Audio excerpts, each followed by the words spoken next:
কি করেছে আপনারা দেখলে চোখে দেখতে পাবেন না। সেখানে এক অত্যাচারী উপপ্রধান তৃণমূলের, তাকে তৃণমূলের লোকরাই খুন করে দিয়েছে। এখানে কদিন আগেই ঘটেছে বারুইপুরে। এখানকার যিনি এমএলএ বাবু আছেন, তিনি তো বিধানসভা থেকে আমাকে তাড়াতে পারলেই বাঁচেন। তিনি বিধানসভা থেকে আমাকে তাড়াতে পারলেই বাঁচেন। এমএলএ বাবু তিনি এখানে এসেছিলেন, এসে বলে গেছেন সিপিএম সামনে, পিছনে বিজেপি আছে এই খুনের পিছনে। আমরা কোথাও নেই, এদের আপনাদের কিছু করতে হবে না, এমনিতেই এরা চলে যাবে। আপনারা শুধু জনগণকে ঐক্যবদ্ধ করুন, মানুষকে জাগ্রত করুন।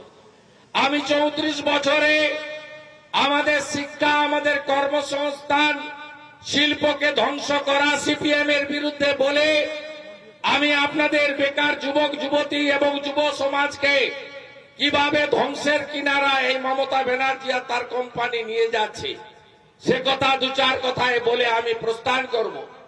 আপনারা 34 একটু আগে রঞ্জন বলছিল যে প্রাথমিকে ইংরেজি তুলে দিয়েছিল 15 বছর ধরে, লিখেছিল মাতৃভাষায় মাতৃদুগ্ধ। 15 বছর পরে ইংরেজি ফিরিয়ে এনে বলেছিল ভুল করেছে। কম্পিউটার প্রচলন বন্ধ করে দিয়েছিল এই কমরেডরা, এবং পশ্চিমবাংলায় শিল্পের যে সর্বনাশ হয়েছে তার শুরু এদের সময়কালে হয়েছিল। আপনারা জানেন 1 কোটি বেকার পশ্চিমবাংলায় সৃষ্টি করে 2 লক্ষ কোটি টাকা ঋণের বোঝা চাপিয়ে বাংলাকে ধ্বংস করে চলে গেছে। আপনি কলেজে স্কুলে যেখানে যাবেন সেখানে দেখবেন সিপিআইএম এর নেতাদের আত্মীয় স্বজনরা তারা সেই সময়কালে তারা চাকরি পেয়েছে। এ কথাটা সত্য। সিপিএম চাকরি পেয়েছে, তাদের নেতাদের ক্যাডারদের চাকরি দিয়েছে চিরকুটে, আর তৃণমূল চাকরিগুলো বেচেছে। অর্থাৎ কয়েনের এদিক যা ওদিক তাই। আপনার আমাদের এই বাংলায় কংগ্রেস টেস্টেড এবং রিজেক্টেড, সিপিএম টেস্টেড এবং rejected, Trinamool tested, would be rejected. Rejected এর পথে হ্যাঁ কি না বলুন। তৃণমূলকে কেউ ভোট দেবে? আর ভোট দেবে না তৃণমূলকে। তাই একমাত্র টেস্ট আপনারা বিজেপি সরকারের পাননি। আপনাদের হাতে স্মার্টফোন আছে, টিভি দেখেন, আপনারা বেড়াতে যান, তীর্থ করতে যান, আপনারা কামাখ্যা মায়ের মন্দিরে পুজো দিতে গিয়ে আসামের চিত্রটা দেখতে পাচ্ছেন হেমন্ত বিশ্ব শর্মা কিভাবে পরিবর্তন করেছে। আপনারা উত্তরপ্রদেশে যখন যান, বেনারসে কাশীধামে যখন যান, অযোধ্যায় যখন যান, 22শে জানুয়ারির পরে তো আরো বেশি করে যেতে হবে।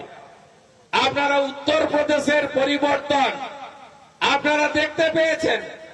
আপনারা মধ্যপ্রদেশের মহাকালে উজ্জয়িনীতে যখন যান, তখন মধ্যপ্রদেশে শিবরাজ সিং চৌহানের নেতৃত্বে বিজেপি সরকার কিভাবে পরিবর্তন এনেছে প্রতিটা ক্ষেত্রে আপনারা সেই জিনিস দেখে এসেছেন বাংলার মানুষ। তাই বাংলাতে একমাত্র বিকল্প, বিশ্বাসযোগ্য বিকল্প, নো সেটিং অপোজিশন এবং সুশাসন আর সুরক্ষা, এই দুটো যদি কেউ দিতে পারে সেটা ভারতীয় জনতা পার্টি পারবে।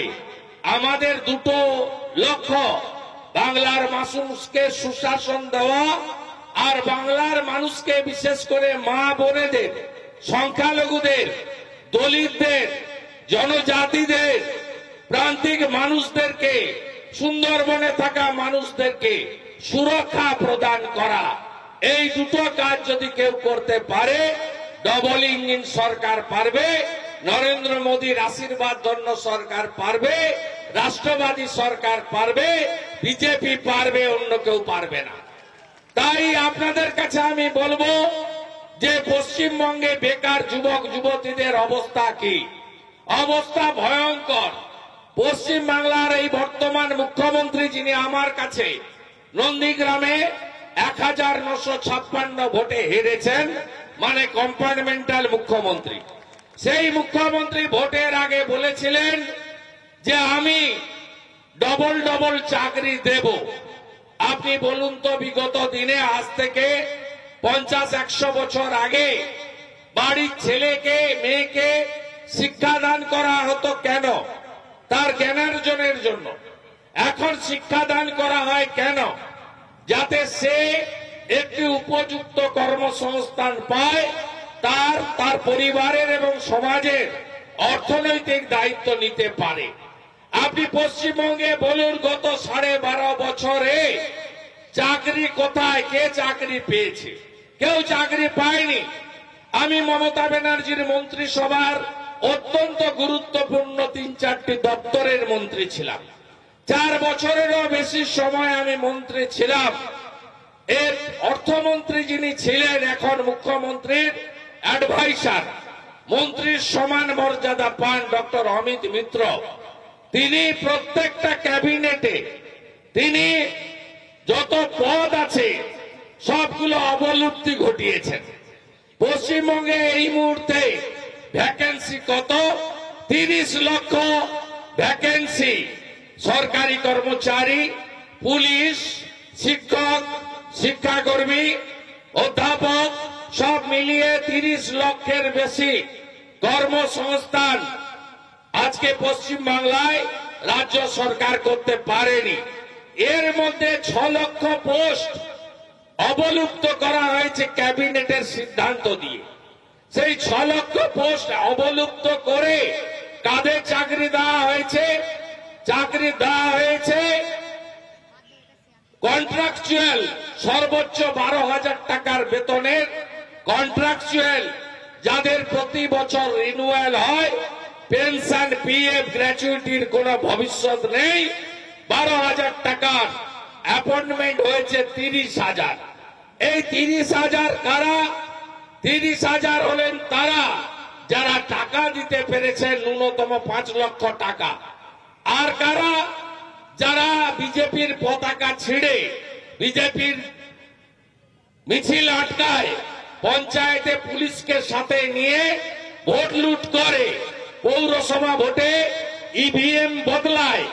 এই লোকগুলো কারা? আপনারা এখানেই জানেন, বারুইপুরে